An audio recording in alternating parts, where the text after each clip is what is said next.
Hello and welcome. This is Explain That, and this is how to link your YouTube channel to your Facebook channel or page.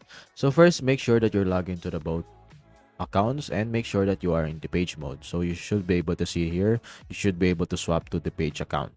So as you can see, we have the Explain That business.ph. So just tap on it again, click on your, should go to your about menu. So after that, you can just scroll down till you see the website and social links. Just under that, you can add a social link. Just click on it. And just right down below, you should be able to see a drop down menu. Then go select YouTube.